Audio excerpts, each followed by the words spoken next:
Sounds healthy, kan bisa.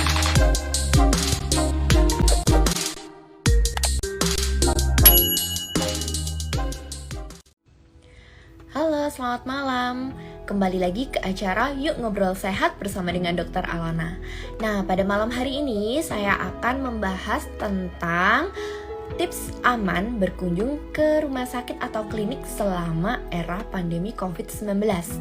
Nah, di sini saya tidak sendiri, saya ditemanin oleh narasumber yang terpercaya. Jadi nggak kaleng-kaleng ya, saya akan ngobrol seru nih, ngobrol sehat malam hari ini bersama dengan Dr. Yuni Rahmawati, dokter spesialis penyakit dalam. Nah, buat teman-teman yang lagi galau atau takut ingin melakukan pemeriksaan ke klinik atau rumah sakit, kita langsung aja tanya jawab dengan dokter spesialisnya bagaimana sih tips amannya. Nah, di sini kita juga akan membahas tentang bagaimana kita sebagai pasien itu harus.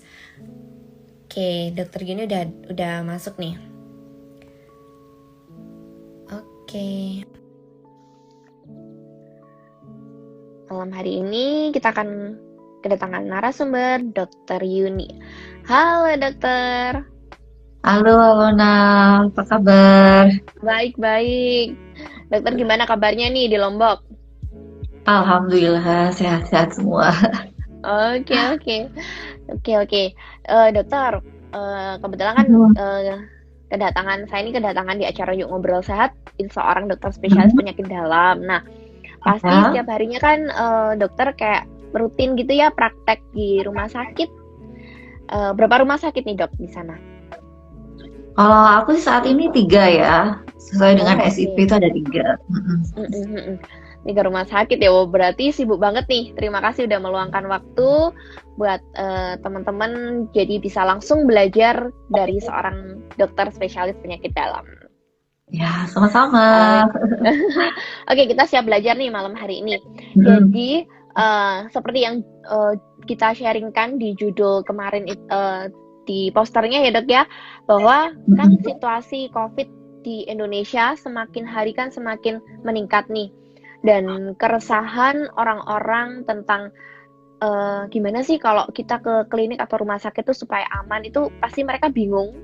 Dan malah yang ada itu hoax-hoax yang nggak jelas, ilmunya malah diikutin. Nah, di sini kita mau kupas tuntas ya dok ya tentang hal tersebut. Jadi sebenarnya pengaruhnya apa sih dok terhadap pelayanan di rumah sakit atau klinik dengan kondisi yang sekarang? Gambarannya gimana nih? Ya, sebelumnya saya ucapkan terima kasih Dr. Alona sudah mengundang saya di acaranya ini. Yes, jadi perkenalkan nama saya Dr. Yuni, spesialis penyakit dalam. Saat ini saya bekerja di RSUD Kota Mataram, di salah satu staf di SMF Ilmu Penyakit Dalam. Tuh. Nah, topik hari ini memang menarik dokter, karena ini sering sekali ditanyakan oleh pasien-pasien saya gitu. Mereka selalu bertanya, dok, aman nggak sih saya ke rumah sakit untuk saat ini gitu. Kemudian juga banyak pasien-pasien yang lost control gitu karena mereka ketakutan. Karena banyak berita-berita beredar di luar sana yang sepertinya ke rumah sakit itu sangat menyeramkan seperti itu. Nah, itu akhirnya berujung tidak baik untuk kesehatan pasien sendiri gitu. Ya, karena itu kita mau bahas hari ini ya, Dr. Alona ya, semoga bermanfaat ya. Ya, jadi gini Dr. Alona, jadi situasi COVID sendiri di Indonesia saat ini memang kasusnya masih terus meningkat. Jadi itu mulai hari ini itu ada sekitar total ada 172.000 orang yang terinfeksi di Indonesia. Kemudian 124.000 orang dinyatakan sembuh dan 7.343 orang dinyatakan meninggal gitu, sekitar 4,2%. Nah, angka tersebut cukup tinggi bila kita bandingkan dengan angka kematian secara global yaitu sekitar 3,8% gitu. Oleh karena itu, ini menjadi perhatian penting untuk kita para praktisi kesehatan, juga di fasilitas kesehatan yang akhirnya kita berinovasi bagaimana caranya supaya kita tetap bisa memberi pelayanan yang terbaik untuk masyarakat walaupun di tengah masa pandemi ini dengan banyak-banyak strategi perubahan dari screening dan sebagainya seperti itu. Oke, jadi sebenarnya berpengaruh sekali ya ke kondisi seperti ini, banyak yang ketakutan, dan saya mendengar dari para teman sejawat itu banyak yang angka kunjungannya itu menurun. Ternyata tidak hanya di rumah sakit, tidak hanya dokter-dokter spesialis saja, bahkan di fasilitas kesehatan primer saja seperti puskesmas, kemudian klinik-klinik BPJS itu menurun, Dok. Jadi artinya benar-benar orang ini ketakutan dan nggak tahu sebenarnya apa yang harus dilakukan, seperti itu ya, Dok ya.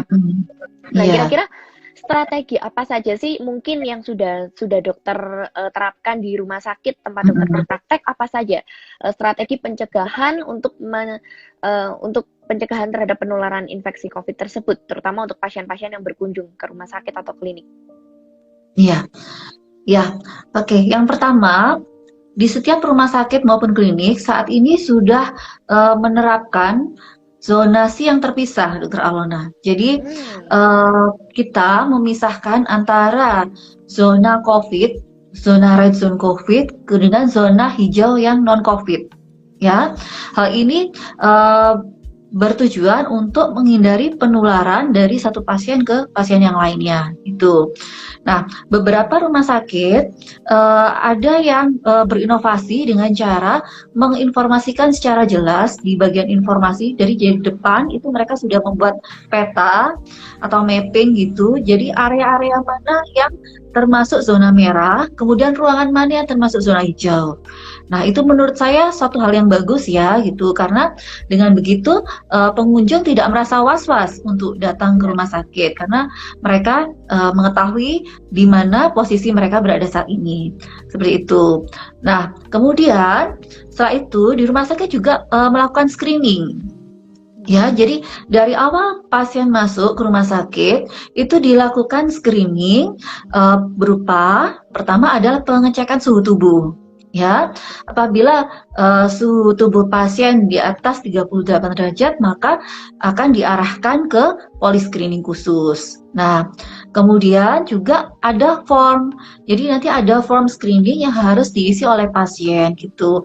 Nah, itu untuk menapiskan apakah pasien termasuk dalam kategori, kalau sebelum yang revisi sekarang ada kriteria OTG, ODP dan PDP ya, sebelum revisi yang terakhir bulan Juli itu. Nah, apakah pasien termasuk dalam kriteria itu? Nah, apabila pasien masuk dalam kriteria itu, maka akan diarahkan ke poli khusus, ada poli screening namanya itu. Nah, apabila pasien kemudian tidak termasuk dalam kategori itu, maka pasien dapat melanjutkan ke pemeriksaan di poli sesuai dengan penyakit yang diderita. Seperti itu. Nah, kemudian juga di dalam rumah sakit sendiri kita juga menerapkan physical distancing. Jadi tempat duduk pasien kita beri jarak minimal 1 hingga 2 meter antar pasien. Nah, itu juga berfungsi mengurangi kontak antar pasien sehingga tidak terjadi penularan. Seperti itu. Kemudian juga pasien diwajibkan untuk memakai masker, kemudian mencuci tangan sebelum untuk masuk rumah sakit. Kemudian juga ada perubahan dari cara pendaftaran, yaitu dengan cara pendaftaran online saat ini. Nah, pendaftaran online ini juga bermanfaat. Pertama adalah untuk mengurangi kerumunan. Benar. Ya, kerumunan pasien gitu di area tunggu. Jadi pasien tidak terlalu lama berada di dalam rumah sakit seperti itu. Kemudian yang kedua juga untuk membatasi kunjungan pasien gitu, karena rumah sakit kita tahu itu fasilitas umum sehingga beresiko timbul kerumunan. Oleh karena itu, maka kunjungan pasien sebaiknya diatur dengan cara pendaftaran online seperti itu. Itu salah satunya. Wah, jadi sebenarnya sudah rapi sekali ya, istilahnya kayak ada algoritmanya gitu ya, Dok ya. Jadi ada algoritmanya. Jadi jelas dan nggak nyampur satu sama lain. Jadi kita pun juga merasa aman pada saat kita berkunjung ke rumah sakit. Nah, untuk kasus-kasus kan tadi ada pendaftaran online seperti itu ya, jadi ada jadwalnya secara detail sehingga kita meminimalkan terlalu banyak orang yang berdatangan di jam yang sama sehingga tidak overload untuk ruang tunggunya, seperti itu ya dok ya. Oke, nah kemudian untuk pasien-pasien, biasanya pasien-pasien yang dengan penyakit kronis. Nah ini saya juga cukup sering mendengar orang-orang dengan pasien-pasien yang mereka itu rutin minum obat karena udah cocok dengan obat tersebut dan dia merasa saya nggak perlu kontrol, saya takut, saya khawatir sehingga saya cukup melanjutkan obat-obat yang sudah saya minum selama ini, seperti itu. Nah, terutama bagi mereka-mereka yang memang punya penyakit kronis. Nah, kebetulan kalau dokter kan spesialis penyakit dalam, jadi mereka yang punya penyakit jantung, kemudian hipertensi, diabetes, kolesterol, kemudian juga mereka yang istilahnya di prodi lain ya, jadi seperti stroke, kemudian status epileptikus. Jadi mereka itu merasa bahwa buat apa aku ini datang ke rumah sakit atau klinik, toh obat yang aku konsumsi selama ini juga tetap aja itu aja. Nah, sebenarnya boleh nggak sih konsultasi online kalau kasus-kasus seperti itu? Menurut dokter gimana? Ya, terima kasih Dokter Alona. Jadi gini, memang saat ini disarankan pasien-pasien lebih banyak stay di rumah ya untuk menghindari risiko penularan. Nah, tentang konsultasi online ini sendiri, memang sebenarnya konsultasi online itu bukan sesuatu yang ideal ya, karena dokter tidak bisa memeriksa pasien secara langsung. Akan tetapi di saat pandemi seperti ini, sepertinya itu bisa menjadi alternatif. Mungkin tidak ideal, tapi itu lebih baik daripada pasien tidak berkonsultasi dengan dokter sama sekali. Ya, nah dari PABI sendiri, kita punya Perhimpunan Ahli Penyakit Dalam Indonesia, itu merekomendasikan apa saja kriteria pasien yang bisa melakukan konsultasi online ini. Jadi, pasien-pasien yang bisa melakukan konsultasi online adalah pasien-pasien kronis dengan kondisi yang stabil, ya, atau tidak emergensi. Nah, dalam artian seperti kalau misalnya diabetes mellitus, gula darah stabil, kemudian tensi stabil, kemudian tidak ada keluhan, maka itu bisa melakukan telemedicine atau konsultasi online. Akan tetapi, apabila setelah konsultasi didapatkan ada kecenderungan keluhan atau tanda-tanda emergensi yang memerlukan pemeriksaan lanjut, pasien tetap disarankan untuk memeriksakan diri ke rumah sakit. Seperti itu. Nah, kalau untuk pasien-pasien yang baru, yang belum pernah ke rumah sakit sebelumnya, belum pernah terdiagnosa, boleh melakukan konsultasi online, akan tetapi hanya sebagai pendahuluan saja, gitu.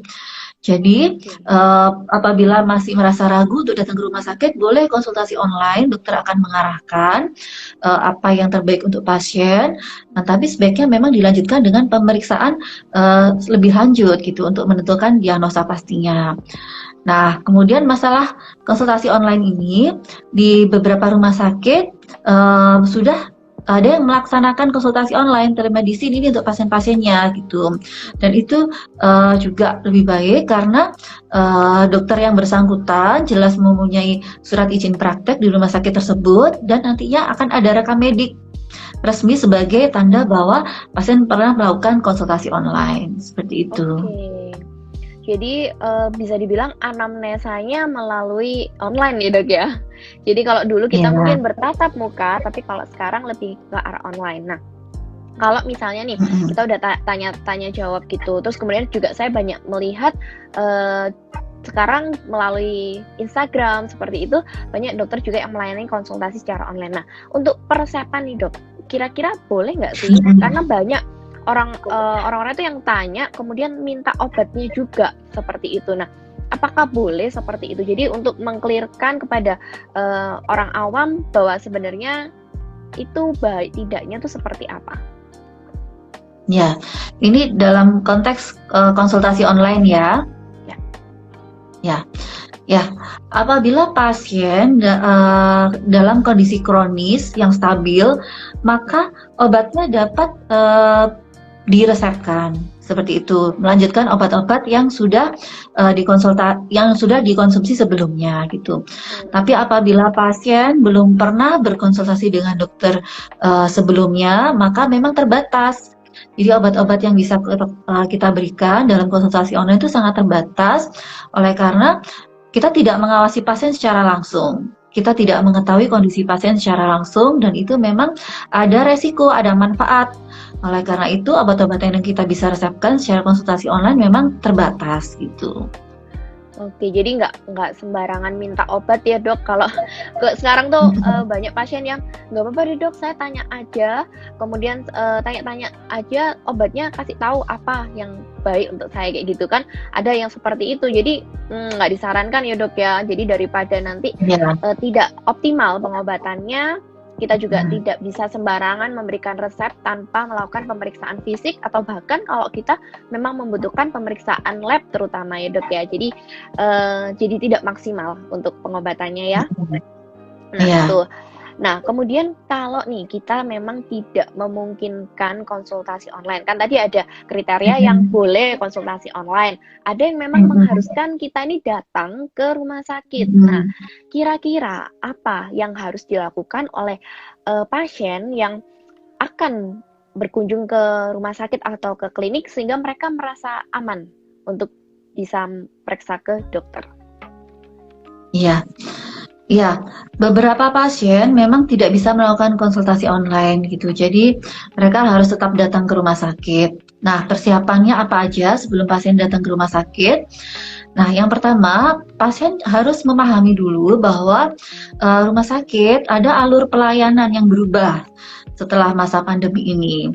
Salah satunya adalah dengan metode screening ya. Jadi pasien harus bersedia melewati proses screening di rumah sakit. Kemudian juga sebaiknya pasien mempersiapkan diri dengan reservasi secara online. Ya, jadi reservasi online ini bermanfaat untuk pasien supaya pasien mendapatkan kepastian nomor antrian dan juga jam kunjungan. Ya, karena dengan adanya jam kunjungan yang sudah tertera di antrian pasien, maka pasien tidak perlu berlama-lama ada di rumah sakit, ya. Karena karena rumah sakit juga membatasi jumlah pasien, ya. Jadi tidak bisa gitu, tidak bisa melebihi kuota yang sudah ditetapkan. Itu untuk kenyamanan pasien maupun tenaga medis sendiri. Nah, kemudian setelah itu apa yang dipersiapkan oleh diri pasien sendiri, yaitu pertama kita harus memakai alat pelindung diri. Bisa berupa masker ya. Kemudian juga pasien disarankan membawa hand sanitizer. Walaupun di rumah sakit memang sudah kita sediakan alat untuk cuci tangan seperti itu, tapi disarankan pasien tetap membawa hand sanitizer supaya bisa mencuci tangan sesering mungkin. Nah, kemudian sebaiknya tidak terlalu banyak pengantar yang datang ke rumah sakit, ya. Benar-benar. Karena karena jumlah pengunjung kan pasti dibatasi gitu. Jadi cukup hanya 1 atau maksimal 2 orang saja yang mengantar, itu terutama yang mengerti tentang kondisi pasien saat itu, ya. Kemudian juga sebaiknya memakai transportasi pribadi untuk dalam perjalanan ke rumah sakit untuk menghindari adanya kerumunan. Tapi apabila tidak memungkinkan, boleh silakan memakai transportasi umum, tapi tetap kita mematuhi protokol kesehatan. Tuh, seperti itu Dr. Alona. Oke. Jadi sebenarnya penggunaan APD yang paling simpel ya menggunakan masker ya. Masker, cuci tangan, kemudian bawa hand sanitizer pada saat di rumah sakit juga tidak berkerumun, dan yang penting adalah yang ngantar itu jangan banyak-banyak. Jadi kalau saya biasanya praktek itu yang sakit itu 1, tapi yang ngantar tuh 1 pickup dok. Jadi saya sampai bingung, ini sakit apa gitu. Ternyata pasiennya cuma pusing. Jadi saya sampai ya ampun banyak sekali. Dokternya itu pusing. Dokternya yang pusing bukan pasiennya, karena terlalu banyak yang mengantar. Jadi Itu penting ya. Jadi buat teman-teman yang mau mengantarkan mungkin orang tuanya, kemudian atau anaknya. Jadi intinya yang mengerti jalan cerita dari penyakitnya, riwayatnya seperti apa. Cukup 1-2 orang saja yang mengantar, jadi tidak perlu terlalu banyak. Nah, ngomong-ngomong nih, tadi kan wajib menggunakan masker. Nah, kalau kita lihat sekarang kan banyak ada masker, kemudian face shield gitu, terus kemudian handscoon. Kalau kita sebagai dokter ya, kan ada level APD, levelnya 1, 2, 3. Nah, untuk pengunjung sendiri tuh perlu nggak sih kayak misalnya sampai lengkap, jadi mulai dari masker, kemudian jenis maskernya yang baik itu seperti apa, kemudian apa perlu pakai face shield, handscoon atau gimana dok? Ya, jadi pengunjung rumah sakit tetap memerlukan APD, alat pelindung diri ya. Nah, APD apa yang sebaiknya digunakan oleh pengunjung rumah sakit? Yang pertama yaitu pastinya adalah masker ya. Untuk pasien-pasien dengan gejala sakit pernapasan dianjurkan memakai masker medis yang triple, yang 3 lapis seperti itu. Nah, akan tetapi untuk pasien-pasien yang tidak mengalami gangguan pernapasan, secara umum WHO menyarankan untuk masyarakat awam menggunakan masker kain 3 lapis. Ya, masker kain 3 lapis ya. Tapi 3 lapis ya untuk menghindari resiko penularan. Akan tapi menurut saya, Dr. Alona, untuk saat ini kan harga masker saya rasa tidak terlalu tinggi ya, seperti pada waktu awal-awal pandemi ini berlangsung gitu, bisa sampai 1 box itu sampai 500.000 gitu ya. Kan sekarang udah mulai turun harganya. Sudah mulai normal.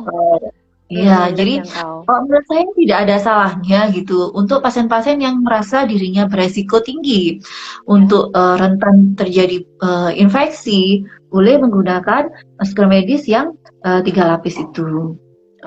Nah, jadi kemudian tentang ini face shield, face shield atau Google ya, sebenarnya tidak wajib gitu, tapi kalau misalnya punya di rumah nggak ada salahnya untuk kita pakai gitu, karena itu untuk melindungi mukosa mata kita supaya tidak terkena percikan atau droplet apabila bertemu dengan seseorang yang tidak memakai masker seperti itu. Kemudian juga ada yang bertanya penutup kepala, Dokter Alona. Iya, penutup kepala perlu nggak sih? Ya, sebenarnya tidak wajib, Dokter Alona. Tapi kalau mau menggunakan tidak ada salah ya, gitu. Mau menggunakan topi atau menggunakan, kalau Muslim bisa menggunakan jilbab, tidak ada masalah gitu. Tapi memang yang terbaik adalah saat kita pulang dari rumah sakit atau sebenarnya dari manapun dari luar rumah, memang sebaiknya kita membersihkan diri, kita mandi dan juga keramas. Itu cara yang lebih baik, gitu. Terus sama ada lagi ini sarung tangan. Ya, itu penting itu dok. Banyak soalnya dok, gini banyak yang salah kaprah menggunakan handscoon tidak pada tempatnya seperti itu. Jadi mungkin ada penjelasan jadi buat teman-teman biar nggak keliru. Ya, sarung tangan ini sebenarnya perlu nggak sih gitu? Kalau kita menganjurkan sebenarnya tidak perlu. Ya, tidak dianjurkan untuk masyarakat awam menggunakan sarung tangan ya, terutama kalau misalnya kita pergi ke rumah sakit juga. Sebenarnya tidak perlu seperti itu. Kenapa begitu? Karena seringkali kalau kita sudah menggunakan sarung tangan, kita merasa diri kita safe gitu. Kemudian kita lupa, kita habis memegang barang-barang di sekitar kita ya, yang kemungkinan mungkin juga dipakai oleh orang lain, kemudian kita lupa karena kita merasa safe, kemudian kita memegang barang-barang pribadi kita, entah itu HP, entah itu tas, atau kemudian kita memegang masker kita, memegang muka kita pada handscoon kita atau sarung tangan kita dalam kondisi kotor. Nah, itu kan justru akan berbahaya. Seperti itu. Makanya lebih dianjurkan kita membawa hand sanitizer atau sering-sering mencuci tangan dengan air dan sabun yang mengalir. Seperti itu. Oke, jadi malah kalau pakai handscoon malah kita kelupaan ya untuk cuci tangan. Karena saya juga banyak melihat bukan yang ke rumah sakit, bahkan di luar juga banyak yang dia menggunakan handscoon. Jadi prinsipnya bukan handscoonnya tapi cuci tangannya. Jadi meskipun pakai handscoon pun juga harus cuci tangan tetap ya. Iya. Jadi handscoonnya pun juga harus dicuci seperti itu. Jadi kita intinya menggunakan masker, boleh ditambah face shield, kemudian handscoon itu tidak disarankan karena malah takutnya kita kelupaan untuk membersihkan tangan seperti itu. Nah, kemudian ngomong-ngomong face shield dan masker, ada orang yang pakai face shield tapi nggak pakai masker. Nah, itu gimana dok? Ya, jadi kalau kita memakai face shield tidak memakai masker itu sebenarnya juga tidak dianjurkan, Dokter Alona, gitu. Malah sebenarnya yang paling penting adalah kita memakai masker. Ya, masker justru yang utama, face shield adalah tambahan. Kalau kita memakai face shield, yang terlindung hanya bagian depan gitu, tapi bagian samping juga ada bagian bawah itu juga tidak terlindung kiri gitu. Jadi lebih diutamakan memakai masker. Gitu. Berarti face shield tidak bisa menggantikan masker lebih tepatnya ya dok ya? Iya. Oke. Dokter Yuni mau tanya lagi nih. Jadi sebenarnya indikasi pasien-pasien yang mungkin kan kalau tadi bilang boleh lewat konsultasi online, tapi ada juga yang kalau kasus emergency dia harus datang ke rumah sakit. Nah, tapi buat pasien yang udah dalam jangka waktu panjang nih konsumsi obat yang mungkin kita bisa ngeresepin lewat online aja. Nah, tapi sampai batas berapa bulan sih paling nggak dia ketemu dokternya lah untuk melakukan pemeriksaan fisik atau pemeriksaan lab secara berkala. Kira-kira indikasinya untuk pasien yang gimana? Iya, terima kasih Dr. Alana. Jadi gini ya Dr. Alana. Jadi pada awal-awal terjadinya pandemi ini, memang kita memprioritaskan pasien-pasien yang emergensi untuk datang ke rumah sakit ya, karena untuk mencegah adanya resiko penularan seperti itu.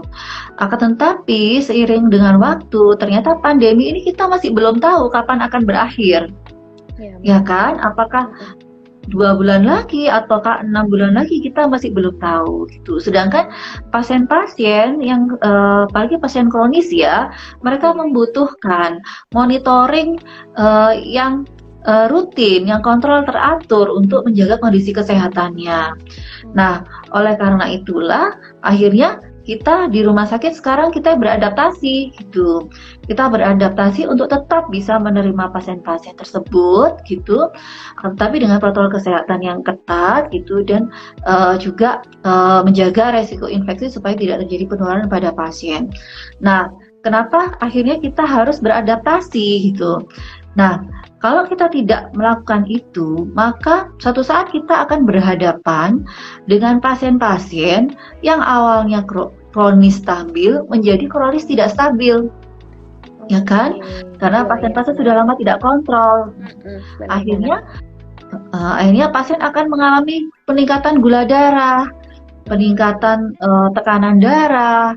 Kemudian apabila pasien tidak terkontrol bisa menimbulkan komplikasi, misalnya awalnya hanya diabetes mellitus, akan tetapi karena tidak terkontrol gula darahnya selama masa pandemi, kemudian bertambah menjadi penyakit gagal ginjal. Nah, itu kan sangat merugikan untuk pasien, ya. Terus kemudian pasien-pasien jantung, pasien-pasien juga yang stroke gitu. Awalnya terkontrol dengan bagus, akan tetapi karena loss control, akhirnya mereka beresiko terjadi stroke berulang, berisiko terjadi penyumbatan pembuluh darah jantung yang berulang. Nah, itu kan juga akhirnya lebih banyak resikonya daripada manfaatnya. Seperti itu. Nah, oleh karena itulah akhirnya kami beradaptasi untuk tetap merekomendasikan pasien-pasien yang kronis itu untuk tetap terkoneksi dengan dokter di PJP-nya. Nah, ada beberapa cara untuk seperti itu. Nah, pertama dengan konsultasi online seperti tadi ya. Konsultasi online dengan dokternya langsung, kemudian dokter bisa bertanya apa keluhan pasien, kemudian bagaimana cara meminum obatnya, apa rutin dan sebagainya. Nah, itu bisa dilakukan dengan secara online gitu. Nah, apabila pasien-pasien tidak bisa melakukan konsultasi online karena misalnya banyak hal gitu ya. Nah, atau rumah sakit mungkin belum menyediakan sarana konsultasi online, ada yang seperti itu juga. Maka beberapa rumah sakit membuat kebijakan bahwa pasien bisa mengambil obat, bisa bertemu dokter, diwakilkan oleh keluarga, itu tidak apa-apa. Ya. Okay. Jadi misalnya pasien sangat takut untuk datang ke rumah sakit gitu karena usia tua, karena dia punya diabetes, boleh keluarga pasien atau anak pasien gitu berkonsultasi dengan dokter, menyampaikan apa keluhan pasien. Dan kalau lebih baik lagi kalau misalnya pasien mempunyai pengecekan standar di rumah, seperti pengecekan tekanan darah, berapa tekanan darah di rumah, kemudian gula darah dicek di rumah berapa, apa keluhannya. Nah, itu bisa nanti disampaikan ke dokter secara tidak langsung dari keluarga, seperti itu. Dan kemudian dokter akan meresepkan yang sesuai dengan kondisi pasien yang dikeluhkan saat itu. Nah, itu salah satu solusi, seperti itu. Terus kemudian ini bisa dipraktekkan nih. Ide bagus banget ini. Tips keren banget ya, Dok. Harus dipraktekkan. Jadi biar nggak, istilahnya tetap terkontrol ya penyakitnya, jangan sampai jatuh ke kondisi yang lebih misalnya komplikasi ya, Dok ya. Ya. Okay. Terus sama ini juga, Dokter Alona, untuk pasien-pasien yang sebelumnya memang rutin menjalani pengobatan di rumah sakit, seperti pasien-pasien dengan hemodialisa atau cuci darah gitu, atau pasien-pasien dengan kemoterapi, itu kan kita tidak bisa kita hentikan terapinya. Kalau kita hentikan terapinya, maka resikonya justru akan berakibat fatal untuk pasien, seperti itu. Makanya kita anjurkan untuk tetap melakukan pengobatan rutin di rumah sakit, tentunya dengan protokol kesehatan yang sudah ditetapkan yang tadi, seperti itu. Mantap.